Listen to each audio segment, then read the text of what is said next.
مولانا العظیم معزز و مکرم سامعین، کروڑا بار شکر ہے اس پروردگار عالم کا کہ جس نے آج اس ماہ مقدس کے عظیم بابرکت دن میں پھر سے ہمیں یہ عظیم سعادت نصیب فرمائی کہ ہم روزے کی حالت میں نماز عصر کے بعد اللہ کے گھر میں دین اسلام کی باتیں سننے کے لیے ہم یہاں پہنچے۔ یہ اللہ کا خاص فضل ہے۔ پیغام رمضان کیا ہے؟ رمضان کسے کہتے ہیں؟ کوئی بھی خاص ایام ہوتے ہیں یا خاص معاملات ہوتے ہیں اسلام کے اندر، ان کی بیس کو سمجھنا ضروری ہوتا ہے کہ اس کا بنیادی مقصد ہے کیا۔ کئی مرتبہ ایسا ہوتا ہے کہ ہم اس کے مقصد سے ہٹ کے بہت کچھ کر جاتے ہیں، مقصد اصل فوت ہو جاتا ہے۔ اور یہی معاملہ ہمارا اس ماہ مقدس رمضان میں بھی ہوتا ہے کہ رمضان گزر جاتا ہے، ہمیں اصل حقیقت کا پتہ نہیں ہوتا۔ لفظ رمضان کے ویسے تو بنیادی طور پہ کئی معنی ہیں، یاد رکھیں۔ رمضان ایک ایسا لفظ ہے، اس مہینے کا یہ نام کہ خود خدا تعالی نے بھی اس مہینے کو رمضان کہا ہے۔ شہر رمضان الذی انزل فیہ القرآن، فرمایا کہ رمضان کا مہینہ ایک ایسا مہینہ ہے جس کے اندر قرآن کو نازل کیا گیا۔ تو اس مہینے کو خود اللہ تعالیٰ نے اس کا نام رمضان رکھا ہے۔ اس کے معنی کی طرف ہم نے دیکھنا ہے۔ اچھا، یاد رکھیں کہ اللہ تعالیٰ کسی چیز کا جو نام رکھتا ہے نا، اس نام کا مفہوم بھی اس میں پایا جا رہا ہوتا ہے۔ یہ نہیں کہ صرف وہ نام ہی اس کا ہے، حقیقت وہ نہیں ہے، ایسا بالکل نہیں ہوتا۔ ہمارے ہاں ہوتا ہے کہ ہم نام کچھ ہوتا ہے، حقیقت کچھ ہوتی ہے۔ مثال کے طور پہ ہم کسی کا نام عاقل رکھ دیں، اس کا نام معنی بن رہا ہے عقل والا، عقل مند، لیکن بالکل کئی ایسے ہوتے ہیں جن کے نام عاقل لیکن ہوتے بے وقوف ہیں، عقل نہیں ہوتی۔ تو جو لفظ اس کے ذات پہ استعمال ہو رہا ہے، جو اس کا نام رکھا گیا، دراصل وہ حقیقت اس میں نہیں ہے۔ کسی کا نام عبداللہ ہے تو کیا ابدیت مکمل اس میں پائی جا رہی ہے؟ نام عبداللہ ہے، نہ نماز پڑھتا ہے، نہ قرآن کا پتہ ہے، نہ دین کا پتہ ہے، نہ ماں باپ کی عزت و وقار کا پتہ ہے، نہ قریبی ہمسایوں کا پتہ ہے، دوسروں کی عزت و کو پامال کیے جا رہے ہیں۔ نام کیا ہے؟ عبداللہ، اللہ کا بندہ، اللہ کی عبدیت کرنے والا، اللہ کی عبادت میں ہمیشہ رہنے والا۔ تو جو نام ہے وہ حقیقت نہیں ہے۔ یہ ایک ہمارا طریقہ طور ہوتا ہے کہ ہم نام کچھ رکھتے ہیں۔ نام ہوتا ہے جمیل، ظاہراً خوبصورت نہیں ہوتا۔ نام ہوتا ہے حسین، ظاہراً حسن نہیں ہوتا۔ لیکن پروردگار کا یہ اصول، نام ہے اسلام آباد، سوائے اسلام کی ہر چیز آباد ہوگی، اسلام کا نام نہیں ہے۔ تو یہ معاملات ہیں ہمارے ہاں، ہم نام رکھتے ہیں لیکن وہ نام کی حقیقت اس میں نہیں ہوتی۔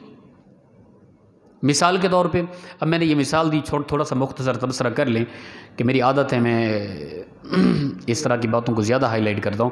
اسلام آباد ہم نے نام رکھا، اس کا مطلب ہے کہ ایسی جگہ جہاں اسلام آباد ہے۔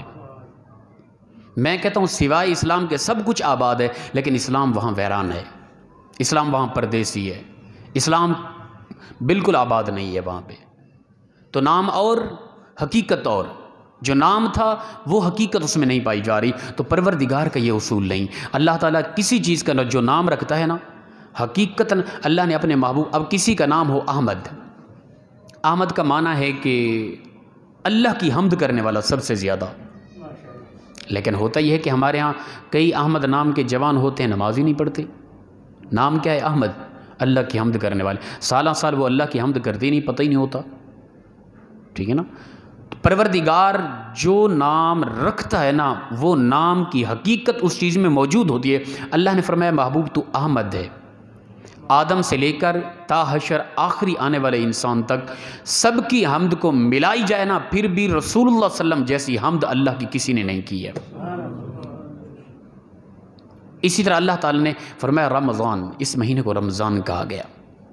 اب اس کے کچھ ویسے کئی معنی ہیں، چند ایک معنی آپ کے ہاں رکھتا ہوں، پھر اس کے مطابق ہم نے دیکھنا ہے کہ اس مہینے کا یہ نام ہے، اس کے یہ معنی ہو رہے ہیں اور یہ مقصد اور مفہوم آ رہا ہے کہ اس کے مطابق ہم چل رہے ہیں، ہم نے کیا حاصل کیا۔ رمضان کا ایک معنی ہے کہ جلانا، لفظ رمضان کا معنی ہے جلانا، اور رمضان المبارک کے اس مقدس مہینے کو رمضان اس لیے کہا جاتا ہے کہ اس کے اندر مومن مسلمان اپنے سارے پچھلے گناہوں کو جلا کے راکھ کر دیتا ہے، اپنے گناہوں کی معافی چاہ کے، اللہ کے ہاں گڑ گڑا کے، توبہ استغفار کر کے، اپنے پچھلے گناہوں کو جتنا بھی ہوتے ہیں 11 مہینے کے اندر جو گناہ ہوتے رہے، ڈھیر لگا تھا، اس کو جلا دیا، ختم ہو گیا وہ گناہ۔ یہ پہلا بنیادی معنی ہے۔ تو رمضان اس لیے آیا تاکہ ہم اپنے گناہوں کو جلا دیں، اپنے گناہوں کو مسمار کر دیں، اپنے گناہوں کو خاک کر دیں، مٹا دیں اپنے گناہوں کو توبہ استغفار کر کے، گڑ گڑا کے۔ رب تعالیٰ کے ہاں جب انسان روتا ہے، اللہ کے ہاں توبہ کرتا ہے، معافی چاہتا ہے، تو پروردگار اس کے گناہوں کو مٹا دیتا ہے، راکھ کر دیتا ہے، جلا دیتا ہے، ختم ہو جاتے ہیں اس کے گناہ۔ تو اس مقدس مہینے کا رمضان کا معنی جلانا، اور مومن اپنے گناہوں کو اللہ کے ہاں گڑ گڑا کے، توبہ کر کے، معافی چاہ کے، اپنے آنے والے اور پچھلے سارے گناہوں کو مٹوا دیتا ہے، ختم کرا دیتا ہے۔ یہ ہے بنیادی مقصد اس رمضان المبارک کا۔ ہمارے ہاں کیا ہوتا ہے، تھوڑی اپنی حقیقت کو بھی سامنے رکھیں نا۔ ہمارے ہاں یہ ہوتا ہے کہ قرآن پاک کی کئی ختم بھی ہوتی ہے، لگاتار قرآن کی تلاوت بھی ہو رہی ہوتی ہے، تسبیح و تعلیلات بھی ہو رہی ہوتی ہے، تہجد بھی پڑھی جاتی ہے، قیام رمضان بھی ہوتا ہے، قیام اللیل بھی ہوتا ہے، روزے بھی ہوتے ہیں، سب کچھ ہوتا ہے، لیکن پچھلے گناہوں کی معافی کس حد تک مانگی جاتی ہے، یا آنے والے وقت میں گناہوں سے بچنے کے متعلق کیا کچھ ہم نے سوچا ہوتا ہے۔ ہمارے ہاں تو ہوتا ہے کہ ہم مسجد میں نماز پڑھ کے روزے کی حالت میں دکان پہ گئے، 500 والے جوتا 1200 کا بیچ کر بڑا فخر کر رہے ہوتے ہیں جی، آج کا دن ہم نے بہترین گزرا ہمارا آج کا۔ روزے کی حالت میں اللہ فرماتے ہیں یہ رمضان ہے، تمہارے گناہوں کو جلانے کے لیے آیا۔ جو مقصد تھا، نیکیاں کمال ہیں، اچھی بات ہے، مقصد محض یہ نیکیاں کرنا نہ تھا، محض یہ مقصد نہ تھا، مقصد رمضان کا تھا گناہوں کو مٹوانا، گناہوں کو جلانا، گناہوں کو ختم کرنا۔ ہم نیکی بھی کر رہے ہیں، روزہ بھی رکھے ہوئے، نماز بھی پڑھ چکے ہیں، درود پاک بھی پڑھتے ہوئے، تسبیح بھی کرتے ہوئے، قرآن کی تلاوت بھی کرتے ہوئے، دکان پہ جا کے دودھ میں پانی ملا رہے ہوتے ہیں، فریب کر رہے ہوتے ہیں، جھوٹ بول رہے ہوتے ہیں، دھوکہ دے رہے ہوتے ہیں، عزتوں کو تک رہے ہوتے ہیں، سماعت کے ذریعے پتہ نہیں گانے گلوچ کیا کچھ ہو رہا ہوتا ہے۔ تو یہ رمضان کی حقیقی مقصد فوت ہو گیا ہمارا، چاہے ہم سارا پورا رمضان سجدے میں ہی رہیں، ٹھیک ہے نا، پھر اٹھتے ہی باہر جا کے ہمارا انداز زندگی اسی طرح رہا، تو یہ مقصد رمضان حاصل نہ ہو سکا، ہم سے یاد رکھیں۔ اللہ اکبر۔ تو پہلا بنیادی مقصد اور معنی اس کا ہے جلانا، گناہوں کو یہ ختم کر دیتا ہے۔ یہ اس طرح ہے ہمارے ہاں آج کل جس طرح ہمارا ماحول پایا جا رہا ہے نا، کوئی کسی بچے کو لے کے کہ حضرت ہمارا بچہ فلمیں دیکھتا ہے، اس کو اس انداز میں سمجھیں عادت اس کی ختم ہو جائے، تو وہ کسی انداز سے اپنے جوان بیٹے کو ادھر کی مار ادھر کی مار باتیں سنا، بھی حضرت بہت اچھے ہیں، جائیں اس کی ملاقات تو کریں۔ باپ لے کے آیا بیچارہ، یہاں پہ پہنچے، اب باپ نے اشارہ کیا یہ بچہ ہے جو بڑی فلمیں دیکھتا ہے بہت زیادہ، اس کو سمجھانا ہے۔ اب میں شروع ہو جاؤں اس کو سگریٹ پینے کے نقصانات بیان کرنا شروع ہو جاؤں، بھئی سگریٹ کی یہ گناہ ہے، یہ گناہ ہے، یہ مرض لاحق ہوتی ہے، فلاں فلاں فلاں، گھنٹہ ڈیڑھ گھنٹہ اس کا باپ دیکھتا رہا، بھئی کیا میرا بیٹا تو سگریٹ پیتا ہی نہیں ہے، جس مقصد کے لیے لے کے آئے تھے اس ٹاپک کو چھیڑا ہی نہیں ہے، میرا بچہ تو سگریٹ پیتا ہی نہیں، اور اس کو سگریٹ کے نقصانات بیان کیے جا رہے ہیں۔ تو جب یہ معاملات ختم ہوں پھر وہ چلا جائے، باپ تو اداس پریشان، بھئی حضرت میں کس لیے لے کے آیا تھا، اب کیا لیکچر جھاڑتے رہے۔ میں کہوں بھی سگریٹ نقصان دہ چیز ہے، میں جو لیکچر دیتا رہا وہ اچھا ہی ہے، وہ کون سی بری بات کی ہے میں نے، بھئی اچھی بات کی ہے، یقیناً اچھی بات تھی سگریٹ سے روکنا، لیکن یہ مقصد تو نہ تھا اس کے لے کے آنے کا۔ یہی مثال ہے میری اور آپ کی، رمضان کا مقصد تھا گناہوں کو جلا دینا، گناہوں کو ختم کرانا، آئندہ کے لیے گناہوں سے باز رہنا، یہ رمضان کی آمد کا مقصد تھا۔ ہم لگ گئے تسبیحات، تحلیلات، قرآن کی تلاوت اچھی ہے، اس کا انکار نہیں، لیکن مقصد فوت ہو گیا۔ ہم نے کیا کرنا تھا رمضان کے اندر؟ اپنے گناہوں کو معاف کرانا تھا، آئندہ کے لیے گناہوں سے بچنا تھا، لیکن ہم روزے کی حالت میں ہمارا وہی نظام چل رہا ہوتا ہے، روزہ بھی ہوتا ہے، نماز بھی پڑھ چکے ہوتے ہیں، قرآن کی تلاوت بھی کر چکے ہوتے ہیں، پھر بھی ملاوٹ ہو رہی ہوتی ہے، جھوٹ ہو رہا ہوتا ہے، فریب ہو رہا ہوتا ہے، دوسروں کی عزتوں کو تکا جا ہو رہا ہوتا ہے کیا کچھ نہیں ہو رہا ہوتا ہمارے یہاں؟ تو لہٰذا ہم مین مقصد کو دیکھیں بنیادی کہ مقصد رمضان کیا تھا۔ پہلا معنی کیا؟ میں نے اور آپ نے اور آن کیمرہ سننے والے ساتھی اس کو ذہن نشین کر لیں کہ رمضان کے بنیادی مقاصد ہم نے حاصل کرنے۔ یہ الگ چیز ہے کہ رمضان کے اندر نوافل کا ثواب فرائض کے برابر ہوتا ہے اور فرائض کا ثواب 70 گنا بڑھ جاتا ہے، اس کا کوئی انکار نہیں، یہ یقیناً رمضان کے فضائل میں سے ہے، یہ رمضان کی برکتیں ہیں۔ لیکن مقصد رمضان یہ تھا کہ تم اپنے گناہوں کی بخشش چاہو، گناہ سے بچو آج، اور آئندہ کے لیے گناہوں سے بچنے کا کوئی اپنا نظام کرو۔ یہ مقصد تھا رمضان کی آمد کا پہلا بنیادی۔ اللہ اکبر۔ دوسرا معنی رمضان کا وہ بھی اسی کے بالکل مترادف ہے۔ رمضان کہتے ہیں کہ بارش کا نازل ہونا، نزول ہونا، اللہ کی رحمت کا برسنا، بارش کا نازل ہونا، ایک مقصد یہ بھی ہے رمضان کا۔ رمضان کا مقدس مہینہ، اس کے اندر اللہ کی رحمت اور رحمت بارش الہی کا نزول ہوتا ہے، اور وہ انسان کے گناہوں پر پڑ کے گناہوں کو دھو دیتا ہے۔ جو انسان 11 ماہ پورے لگاتار گناہوں میں رہا، گناہوں کے غد و غبار میں غرق تھا، جھوٹ کے غبار تھی، فریب کا غبار تھا انسان پر، ملاوٹ کا غبار تھا، اسی طرح گندی نظر کا غبار تھا، سود کا غبار تھا، شراب کا غبار، سارے غبار میں انسان ایسا غرق ہو گیا تھا کہ اب انسان کی حالت بے حال ہو چکی تھی، عجیب حالت تھی انسان کی۔ اب 11 ماہ کے سارے غد و غبار میں انسان غرق تھا۔ رمضان کا مقدس مہینہ آیا، اللہ کی رحمت کی بارش کا نزول ہوا، پروردگار نے ایسی رحمت برسائی کہ ساری غد و غبار دھل گئی، انسان اجلا ستھرا صاف ہو گیا۔ اب انسان کو چاہیے وہ اپنے اس انداز میں اس رحمت کو حاصل کرے کہ سارے گناہ مٹ جائے، انسان اجلا ہو جائے، ستھرا ہو جائے، پاکیزہ ہو جائے، کمال کا ہو جائے، پھر آنے والے وقت میں احتیاط کرے۔ وہ انسان کا، اب مثال کے طور پہ ایک آدمی مزدور ہوتا ہے، بٹھے پہ کماتا ہے، اینٹیں بناتا ہے، کوئی بھی کام اس طرح کا، یہ ایسا کام جس سے انسان غد و غبار میں انسان کی حالت عجیب ہو جاتی ہے۔ شام کے وقت وہ تھکا ہارا عجیب حالت میں جب گھر پہنچتا ہے تو اس کا لباس دیکھنے کا نہیں ہوتا، اس کی حالت بگڑی ہوتی ہے۔ اب سب سے پہلے اس نے کیا کرنا ہے؟ جب وہ نہاتا ہے، غسل کرتا ہے، صاف ستھرا لباس پہنتا ہے، وہ اطمینان میں، سکون میں آ جاتا ہے۔ اب اس کے بعد وہ بیوی کے قریب بھی جائے گا، پانی بھی پیے گا، کھانا بھی کھائے گا، بچوں سے بھی بات چیت، سب کچھ۔ کیوں؟ اس لیے کہ غد و غبار صاف ہو گیا، اجلا ستھرا ہو گیا۔ رمضان گزرنے کے بعد انسان اجلا ستھرا ہو جاتا ہے، اللہ کی رحمت برسی، انسان پاک و صاف ہو گیا، گناہوں سے توبہ کرتا رہا، نیکی کرتا رہا، عبادات کرتا رہا، گڑ گڑاتا رہا، روتا رہا، اور اس پر اللہ کی رحمت برستی رہی، حتیٰ کہ پورا مہینہ ایسا صاف ہوا، اجلا ہوا، ستھرا ہوا، سارے گناہ پچھلے مٹ گئے۔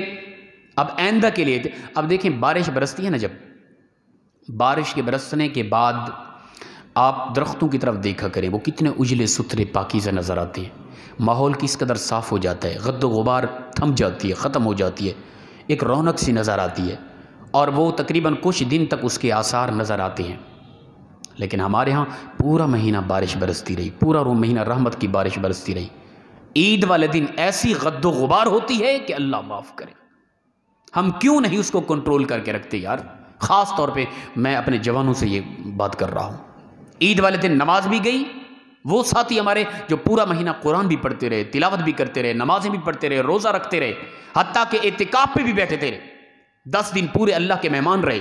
عید والے دن نہ نماز کا پتہ، نہ قرآن کا پتہ، نہ کوئی شرم حیا، عجیب طبیعت ہو جاتی ہے، ایسی غد و غبار پڑتی ہے کہ پورا مہینہ جتنی صاف ہوئی تھی اس سے ڈبل اور غد و غبار گناہوں کی چڑھ گئی ہے انسان پہ۔ ہم دیکھیں کہ مقصد آنے کا، رمضان کے آنے کا مقصد جو ہے وہ فوت ہو گیا۔ ہم نے کتنا کنٹرول رکھا، اپنے اس اجلے ستھرے پن کو کتنی حد تک ہم نے قائم رکھا، عید والے دن سب کچھ برباد ہو جاتا ہے۔ تو دوسرا مقصد، دوسرا معنی رمضان کا یہ۔ تیسرا معنی رمضان کا، لفظ رمضان کا تیسرا معنی ہے آلات جہاد کو تیز کرنا۔ اللہ کے دین کے لیے، عام مفہوم سمجھیں، اللہ کے دین کی سربلندی کے لیے، دین کے دشمنوں سے لڑنے کے لیے تیر و تلوار کو تیز کرنا، یہ معنی ہے رمضان کا ایک۔ لیکن ہم نے تیر و تلوار جو تیز کرنے وہ کیا ہیں، کن سے جنگ کرنی ہے؟ وہ ہمارا اور اللہ کا مین دشمن شیطان ہے۔ اس وقت وہ ہم سے جنگ نہیں کر رہا، اسے گرفتار کر لیا گیا ہے، وہ بند ہے، جکڑا گیا ہے۔ اور یہ رمضان کا مقدس پورا مہینہ ہمیں ایک ماحول عطا کر دیا گیا کہ تم نے اپنے تیر و تلوار کو تیز کرنا ہے۔ آنے والے وقت میں عید والے دن وہ شیطان رہا ہوتے ہی تم پر ایسا ٹوٹ پڑے گا کہ تمہیں خبر بھی نہیں ہوگی۔ وہ تیر و تلوار کیا ہیں، کیا تیز کرنی ہم نے؟ غیر رمضان کے اندر 24 گھنٹے میں جب چاہیں آپ اپنی بیوی کے پاس جا سکتے ہیں، جس طرح کا بھی معاملہ، وہ کھیتی ہیں آپ کی، فاتو حرث لکم، جس طرح چاہیں ان کو اگا سکتے ہیں۔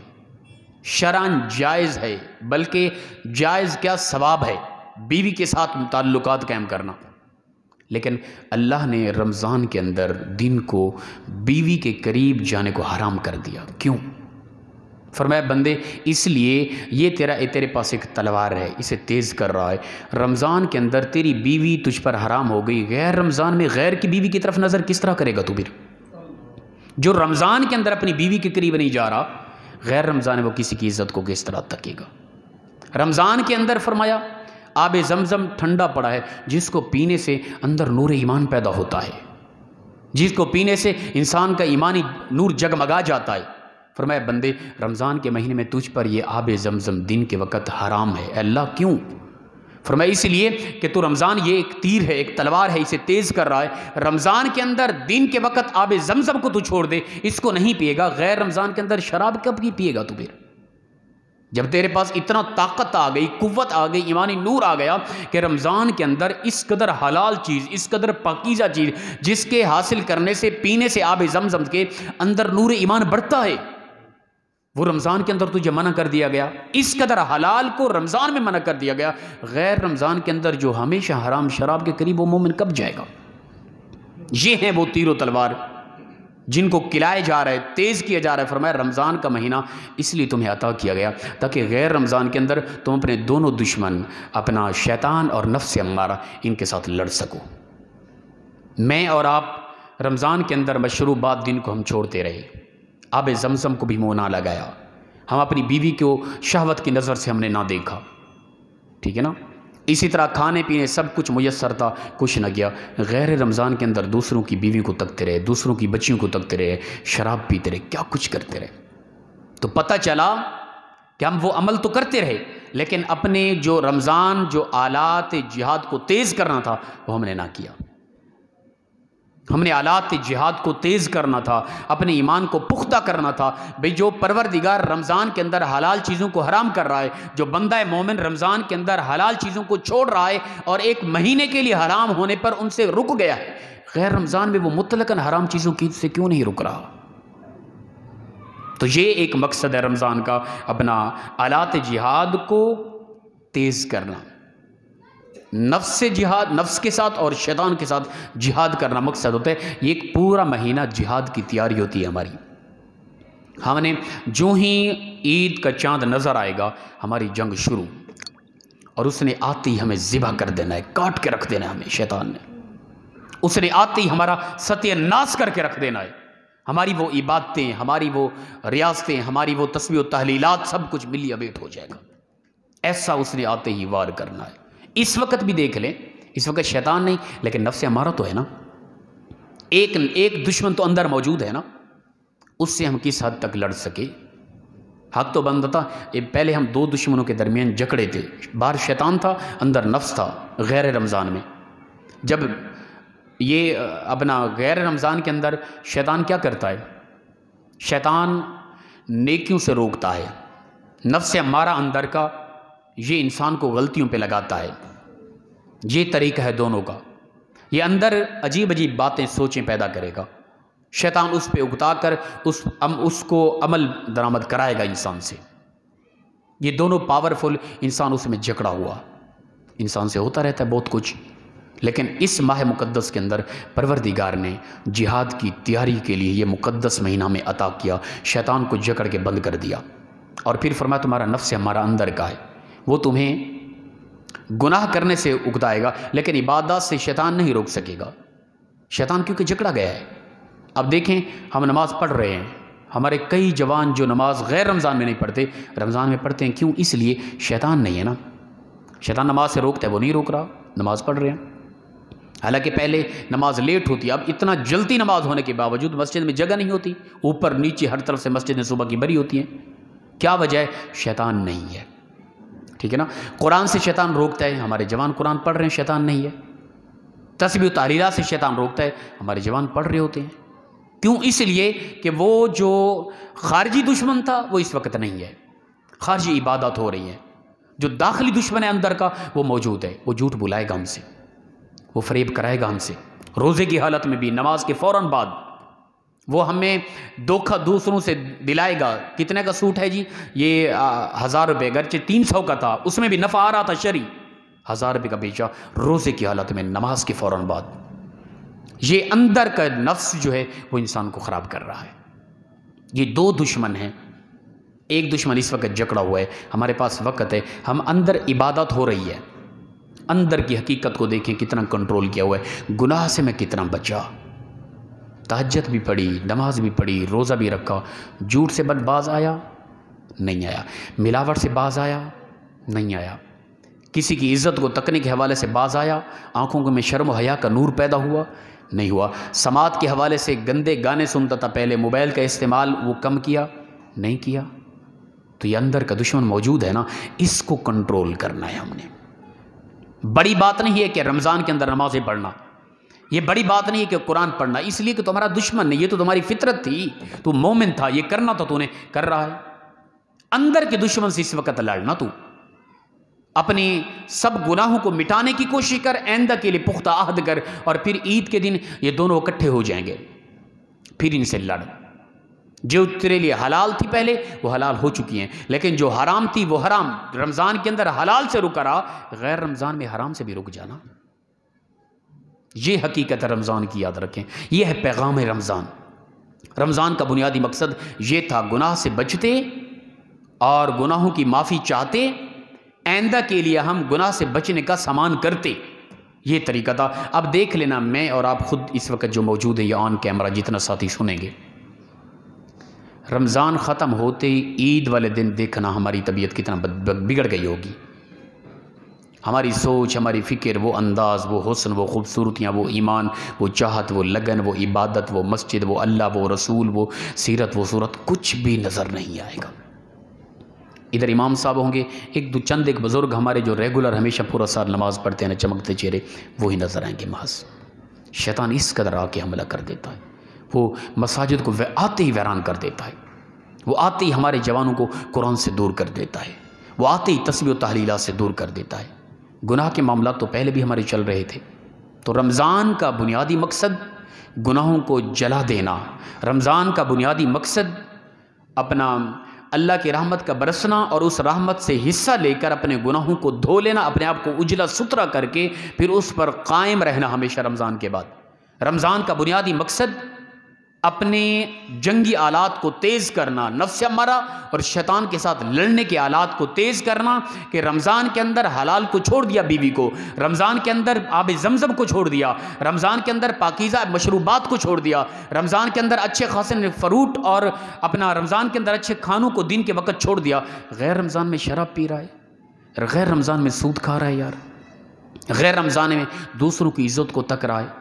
یہ تھی مین چیز کہ تجھے حلال سے روکا گیا، اس کو تیز کر لے، اسی چیز کو ذہن میں بٹھا لے، راسخ کر لے، پختہ کر لے، پکا کر لے کہ غیر رمضان میں تو نے حرام کی طرف متوجہ نہیں ہونا۔ اگر تو بچ گیا تو پھر تو شیطان اور نفس امارہ سے جہاد جیت جائے گا، تو پھر وقت کا مجاہد ہے، پھر تو جس حالت میں دنیا سے گیا اللہ تعالیٰ تجھے شہید کا رتبہ عطا فرمائے گا، حکماً شہید ہوگا تو، اور قیامت کے دن تو شہداء کی صف میں کھڑا ہوگا۔ اگر تو اپنے نفس کے ساتھ، شیطان کے ساتھ لڑتا رہا، ٹھیک ہے نا، گناہوں سے بچتا رہا، جیسی بھی تو چار پئی پہ سویا ہوا تیری وفات ہوئی، تو حکماً شہید کہلائے گا اللہ کے یہاں۔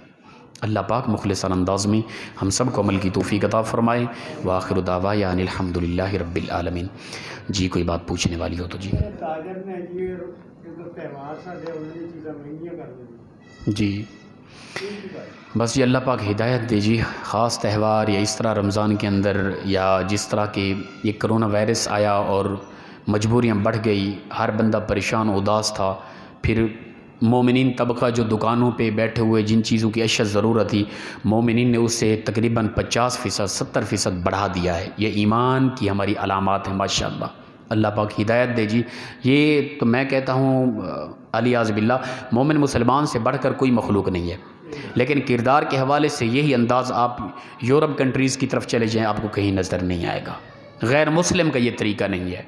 جو طریقہ انہوں نے اپنا لیا وہ طریقہ ہمارا ہونا چاہیے تھا۔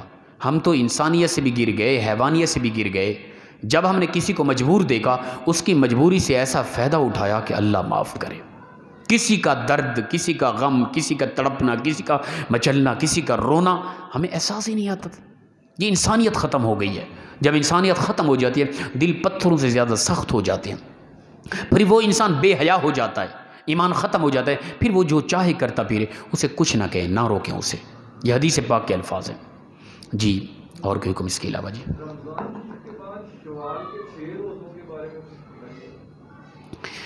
اصل یہ سنت ہے، رسول اللہ صلی اللہ علیہ وسلم رمضان سے پہلے بھی، بلکہ رمضان کا پچھلا مہینہ ہے نا جو، اس کے اندر رسول اللہ صلی اللہ علیہ وسلم سب سے زیادہ روزے رکھتے تھے رمضان کے علاوہ، یہ ایک روایت آتی ہے۔ اور رمضان کے بعد کا جو مہینہ ہے یہ بھی شکرانے کے طور پہ روزے رکھے جاتے تھے۔ روایات کے اندر آتے ہیں رسول اللہ صلی اللہ علیہ وسلم، سنت طریقہ ہے، یہ رکھنا چاہیے۔ رسول اللہ صلی اللہ علیہ وسلم رکھتے تھے شکرانے کے طور پہ، پروردگار تو نے ہمیں مقدس رمضان کا مہینہ عطا کیا ہے۔ رسول اللہ صلی اللہ علیہ وسلم پچھلے مہینوں میں لگاتار یہ دعائیں کرتے آتے تھے، پروردگار رمضان کے مہینے تک ہمیں لمبی زندگی عطا کر تاکہ ہم رمضان کو پالیں۔ ٹھیک ہے نا، اس قدر فضیلت ہے اس رمضان کی۔ پھر رمضان جب گزر جاتا تو رسول اللہ صلی اللہ علیہ وسلم 6 روزے، ویسے تو رسول اللہ صلی اللہ علیہ وسلم کی روٹین تھی ہر مہینے کے اندر، یعنی 12، 13، 14 یا 13، 14، 15 کو یہ روزے رکھتے تھے، یا ہر سوموار کو رسول اللہ صلی اللہ علیہ وسلم روزہ رکھتے تھے۔ یہ رسول اللہ صلی اللہ علیہ وسلم یعنی سنت سے ثابت ہے، یہ نظام تھا۔ باقی رمضان سے اگلے مہینے کے اندر رسول اللہ صلی اللہ علیہ وسلم 6 روزے، یہ سنت، یہ حدیث پاک کے اندر واضح موجود ہے۔ شکرانے کے طور پہ روزے ہوتے تھے کہ اللہ تیرا شکر ہے کہ تو نے مقدس رمضان کا مہینہ ہمیں عطا کیا اور ہم اس میں بحال رہے، تیرے رمضان کے اندر ہم نے عبادت کی۔ شکرانے کے طور پہ یہ رکھنے چاہیے جی۔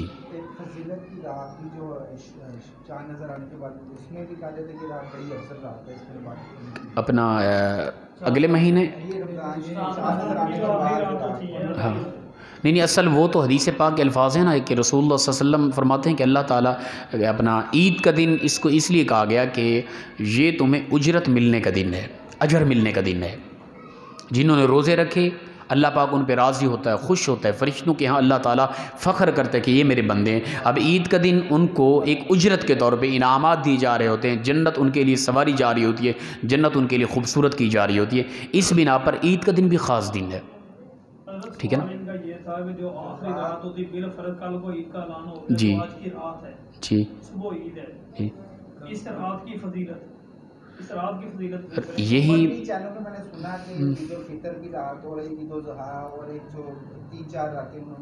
جی نہیں میں تو وہی جی میں سمجھ رہا ہوں، میں وہی کہہ رہا ہوں۔ اصل جو ہی رمضان شریف ختم ہوا نا تو اعمال کرتے رہے رمضان کے اندر، اب چاند نظر آ گیا، یہ رات دن یہ اجرت کے موقع ہیں، آپ لوگوں کے اجر ملنے کا موقع ہے۔ پروردگار راضی ہوتا ہے، خوش ہوتا ہے، بندہ اجلا ستھرا ہوتا ہے، ٹھیک ہے نا۔ ایک مزدور مزدوری کرتا رہا، سارا دن محنت کرتا رہا، اس محنت میں تو اسے اتنی خوشی نہیں ملی نا۔ جب مزدوری کا وقت ختم ہوا، جب اسے اجرت دی جا رہی ہے، وہ اس کا اصل خوشی کا موقع ہے، وہ اس کا عید کا موقع ہے۔ تو اس بنا پر کافی فضائل آئے ہیں، کوئی خاص روایت میرے ذہن میں نہیں، لیکن یہ کہا گیا کہ اجرت کا موقع ہے اور خاص فضیلت ہے۔ اس عطا کردہ اجرت پہ بھی انسان کو اللہ تعالیٰ کا شکر ادا کرنا چاہیے، بجائے اس کی کہ ہم دوسرے معاملات میں لگ جاتے ہیں، بھول جاتے ہیں۔ حالانکہ اس دن خاص طور پہ ہمیں زیادہ عبادات کا اہتمام کرنا چاہیے، ان راتوں کو بھی اور عید والے دن بھی، کہ شیطان رہا ہو گیا، اس نے عجیب معاملات کھڑے کرنے اور اللہ تعالیٰ کا شکر ادا کرنے کے طور پر انسان کو زیادہ سے زیادہ عبادت کرنی چاہیے کہ اللہ تو نے رمضان کے مقدس مہینے میں ہمیں کچھ سعادتیں عطا فرمائیں عبادت کے حوالے سے جی۔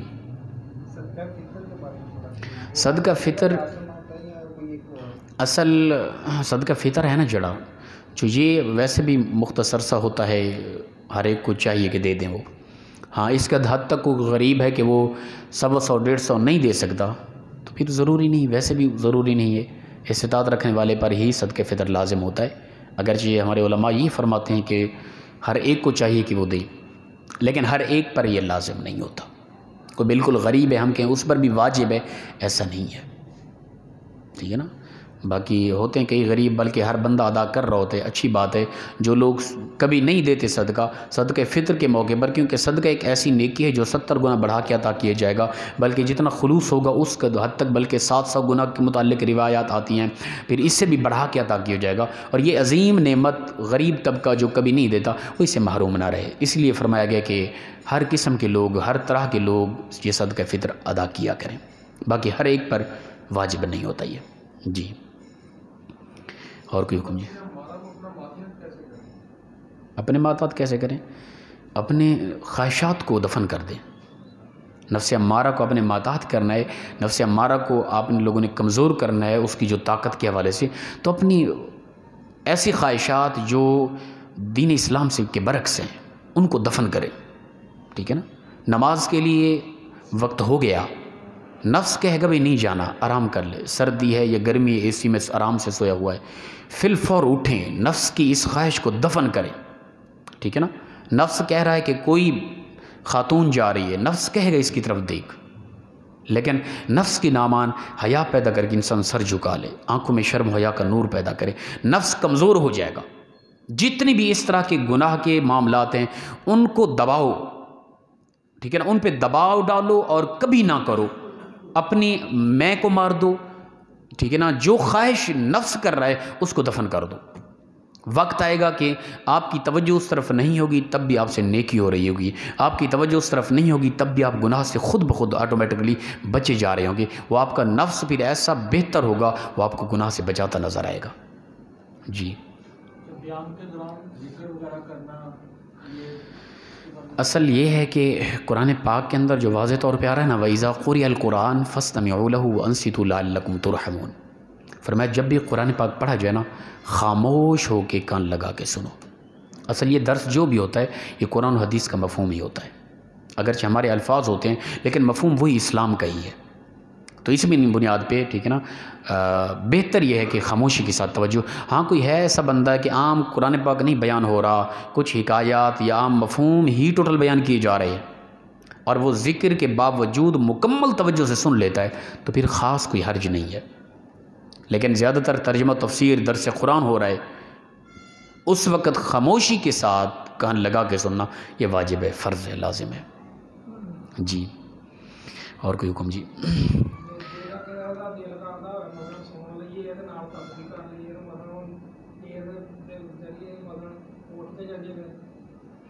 نہیں اٹھ کے تسبیح کرنے سے زیادہ افضل تو درس سننا ہے نا. تسبیحات کرنے سے زیادہ افضل دین کی باتیں سننا ہے. اللہ کے نبی صلی اللہ علیہ وسلم مسجد میں تشریف لائے، کتب سیاح کی روایت ہے، چاہے روزانہ بھی، اس سے زیادہ اجر اس درس کا ہے، دین کی باتیں سننے کا ہے. ایک بندہ ہے وہ فی نفسی خود اپنی بچاؤ کے لیے لگا ہوا ہے، ایک بندہ ہے وہ دین کو سمجھ کر دوسروں کو بھی سمجھاتا ہے، اس کی وجہ سے کئی لوگ جہنم سے بچ رہے ہیں. یہ بڑا عمل ہے. اپنی ذات کو محض بچانا یہ کمال نہیں ہے، دوسروں کو بچا کے جنت کی طرف لے جانا یہ کمال ہے. اور دوسروں کو کس طرح بچائیں گے؟ جب دین کا ہمیں علم ہوگا، دین کی معلومات ہوگی. اللہ کے نبی صلی اللہ علیہ وسلم مسجد میں تشریف لائے، دیکھا صحابہ کے دو گروہ ہیں، ایک الگ نکر پہ بیٹھا ہے، ایک الگ نکر پہ، آپس میں وہ محفلیں سجائے ہوئے ہیں. رسول اللہ صلی اللہ علیہ وسلم نے پوچھا یہ کیا معاملہ ہے، الگ الگ کیوں بیٹھے ہیں؟ یا رسول اللہ وہ ایک سائڈ پہ جو ہیں یہ تسبیح و تحلیلات کر رہے ہیں، ذکر اللہ کر رہے ہیں، دوسری طرف سے ایک مجلس ہے جو یہ علم کی باتیں ہو رہی ہیں، دین کا علم سکھایا جا رہا ہے، فقہ کی باتیں ہو رہی ہیں، مسائل بیان ہو رہے ہیں. رسول اللہ صلی اللہ علیہ وسلم علم کی مجلس کی طرف گئے، اس کو پسند کیا، فرمایا میں محمد معلم بنا کے بھیجا گیا ہوں، اس مجلس کی بنسبت یہ مجلس اعلیٰ اور افضل ہے. رسول اللہ صلی اللہ علیہ وسلم ادھر جا کے آپ تشریف فرما ہوئے. تو لہٰذا علم کے مجلس، اگرچہ ہمارے ہاں یہ چیز نہیں ہے، ہم سمجھ رہے ہوتے ہیں نہیں جو تسبیح پڑھ رہے ہیں نا وہ ہمارا ذاتی عمل وہ ایک جمع ہو رہا ہے. نا میرے بھائی، جو ہمارے لمحات علم کی مجلس میں گزر رہے ہیں نا، اس سے عظیم لمحات اور کسی مجلس کے نہیں ہیں، یاد رکھیں. تو کوشش یہی کیا کریں تسبیحات و تحلیلات جو ہوتی ہیں اس کو مؤخر کر لیں اور کسی وقت میں پڑھ لیں، ان سے کئی گنا زیادہ اجر و ثواب اس محفل کا ہے، علم کی مجلس کا. یاد رکھیں اسلام بنیادی طور پہ دیکھیں، جب اسلام شروع ہوا نا، اسلام کی پیدائش ہوئی ظاہراً اور قرآن پاک کا نزول ہوا، اقرا آپ پڑھیں، پہلی آیت ہی علم کے متعلق ہے. اور انسان کو اشرف المخلوقات کیوں کہا گیا؟ انسان مسجود ملائکہ کیوں ہے؟ علم کی بنیاد پہ۔ حضرت آدم علیہ السلام کو فرشتوں نے سجدہ کیوں کیا تھا؟ علم کی بنیاد پہ۔ انسان بقیہ مخلوق سے افضل اعلیٰ کیوں ہے؟ علم کی بنیاد پہ۔ تو علم اصل مین ایمانی نور ہے۔ علم کو جتنا حد تک ہو سکے کریں۔ یہ تسبیحات پڑھنا فرض نہیں ہے۔ اللہ کے نبی نے فرمایا طالب العلم علمی فریضۃ علی کل مسلم، ہر مومن مسلمان مرد عورت پر دین کا علم حاصل کرنا فرض ہے، اور وہ بنیادی علوم ہیں۔ وہ نماز کے ہیں، علم مسائل ہیں، وہ روزے کے ہیں، وہ تجارت۔ جو بندہ جس فیلڈ میں کام کرتا ہے نا، اس کے کوئی تاجر ہے، تجارت کے حوالے سے مکمل معلومات لازم ہے اسے۔ نماز ہر اس کے لیے نماز کے مسائل لازم ہیں، روزے کے مسائل ہیں، زکوٰۃ کے مسائل ہیں، یہ فرض عین ہیں۔ تسبیحات پڑھنا یہ مستحب ہے، یہ سنت میں آتا ہے۔ تو اس حوالے سے ہم دیکھ لیں یہ محفل کئی گنا زیادہ اجر اور ثواب رکھتی ہیں ذکر و اذکار اور تسبیحات کے حوالے سے۔ جی اور کوئی حکم؟ جی اللہ پاک عمل کی توفیق عطا فرمائے۔ جی اللہم صلی وسلم علی آلہ